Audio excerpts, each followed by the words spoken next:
رسول الله مژده داده بودند که روزی می آید و مسلمانان قسطنطنیه را فتح می کنند. در طول عصرها این وظیفه همچون امکان ناپذیر می نمود.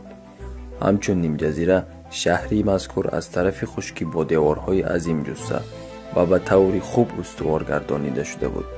از دور امویان شهری مذکور از طرف قشونهای مسلمانان چند مراتب محاصره شده بود، ولی همه این جاده ها دیوارهای بزرگ قلعه را برطرف کرده نتوانستند. زمان آمد و بیلیک خردی ترکی در غرب اناتولیا پیدا گردید و با امنیت قسطنطنیه ویزانتیه تهدید پیدا نمود.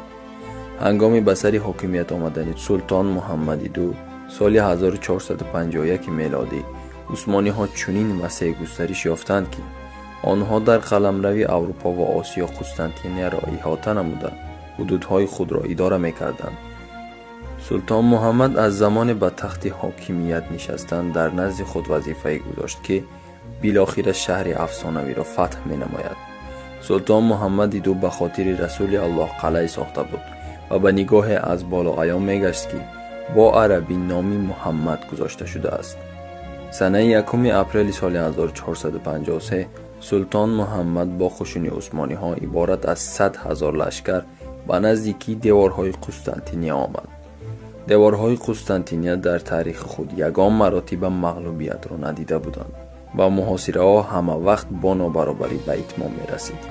بیزانتیگی ها برتری کلان مدافعی داشتند و آنها به غلبه خود اعتماد می کردند. محمد فاتح به آنها برای وضع امنیت مال و جان خود برای تسلیم شوی امکانیت داد، ولی تکلیف او رد کرده شد. محمد به شهر حمله نمود و با وجود قشون کلان حجم و توپ‌های از همه کلانترین آن زمان شهر در طول هفته ها ایستادگی میکرد.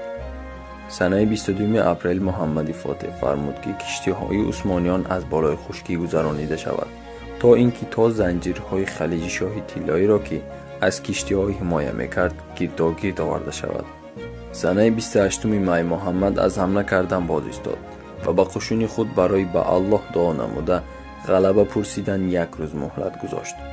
روز دیگر سنه 29 می قشون محمد به دیوارهای قسطنطنیه حمله آخری نمود و تا آخر صبح همان روز شهر فتح کرده شد. با فتح شوی شهر محمد فاتح اهالی شهر را واگذاشت و با آنها امکانیتی در شهر قسطنطنیه زیستن را فراهم آورده از اندازه‌سپاری آزاد نمود.